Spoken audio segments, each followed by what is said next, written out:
վերջո ինչպես է գործել։ Նաև հրապարակվել է Սերժ Սարգսյանի նամակը ուղղված Վլադիմիր Պուտինին եւ այսպես է մեկնաբանվում, որ գնահատական է տվել Սերժ Սարգսյանը, որ պատերազմը անխուսափելի է։ Այդ մասին նաև հայտարարել է խորհրդարանում, ասելով, որ բանակցությունները մտել են փակուղի։ Այսինքն պատերազմը Սերժ Սարգսյանը կարծել է, որ անխուսափելի է եղել։ Երկու հանգաման կա, որ սրանք պետք է ուշադրություն դարձնել։ 3 տասնամյակի ընթացքում բանակցային գործընթացը տասնյակներով եղել է փակուղ։ Շատ դեպքերում որևէ գործողություն չի ծավալվել, որոշ դեպքերում եղել է սահմանային լարվածություն, ինչ-որ դեպքում 2016-ին եղել է 4-օրյա մարտական գործողություն եւ այլն։ Այսինքն փակուղին ռազմական գործողություն չի երաշխավորում։ Սերժ Սարգսյանը գնահատական է տվել բանակցային գործընթացի տվյալ իրավիճակում ստեղծված փուլին։ Այսինքն, բայց մենք դա ունեցել ենք 3 տասնամյակ, ասում եմ տասնյակներով են նմանատիպ իրավիճակներ եղել, որոնք լայնամասշտաբ ռազմական գործողությունների չեն բերել, կամ եղել են լարվածություններ, կամ առհասարակ բան չի եղել, ամենախոշորը եղել է 2016-ին եւ այլն։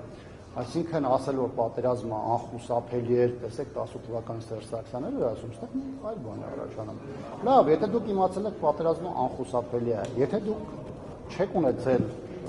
քաղաքական կամ եթե դուք չեք ունեցել պոտենցիալ, եթե դուք չեք ունեցել հնարավորություններ, եթե դուք պատրաստ չեք եղել այդ պայմաններում իշխանություն ստանձնելու, բա ինչ է 2018-ին մարդկանց խաբում, ներկայացնում եք ձեր վառ ծրագրերը, փորձում եք դա ծախել ժողովրդավարության տակ եւ այլն։ Այսինքն ցանկացած իրավիճակով ոնց գալիս է քննարկման, այս իշխանությունը չի կարող շահեկան իրավիճակում ունենալ։ Երկրորդ հանգամանքը, որը վերաբերում է նամակին, ասում են, տեսեք, Սերժ Սարգսյանը այնտեղ արձանագրում անում, ասում է բալանսը խախտվել է։ Հիմա լավ կրամբանող մարդու մոտ ինչ եզրահանգում է սա ասում։ Հիմա մենք տարբեր փուլերում, հատկապես Ռուսաստանից որպես մեր դաշնակցի եւ նաեւ ԱՊԿ-ում որպես առանցքային պետության ստացել ենք, ունեցել ենք բազմաթիվ պայմանավորություններ, հատկապես ռազմական առումով, ինչը մեզ հնարավորություն է տվել տարբեր մեր համար ակտուալ պայմաններում օգտվել զենքի կանտրակտներից։ Որևէ բան չի ասում Արտոնեն, որ այդ նամակից հետո երկու հատ վարկային պայմանագիր է եղել, ընդհանուր $300 միլիոն, գործարանային գներով գնվել է սպառազինություն, բարձրորակ, որոնք իդեպ նաև 44-օրյա պատերազմի ժամանակ են կիրառվել։ Որևէ բան չի ասում այն հանգամանքը, որ այդ նամակից հետո նաև լրիվ անվճար հիմունքներով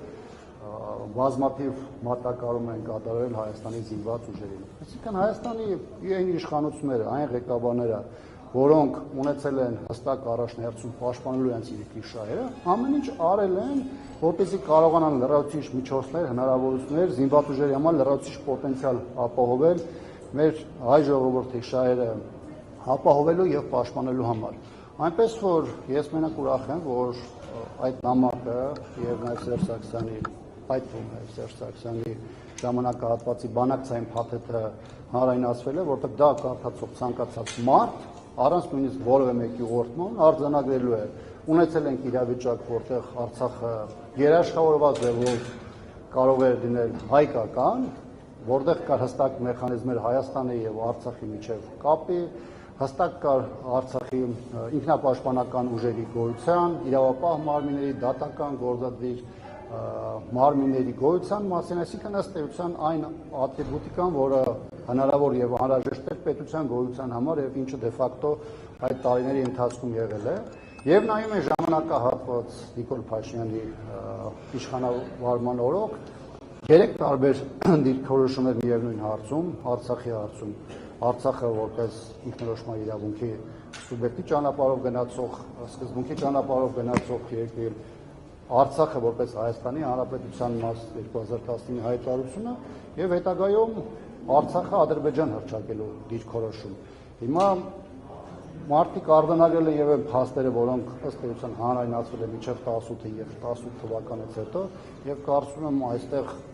բանավեճի փուլը արդեն իսկ ավարտված է, մարդկանց համար բոլոր հարցերը, որոնք օդում կախված են, ամբողջությամբ բավարարված են։ Շնորհակալություն։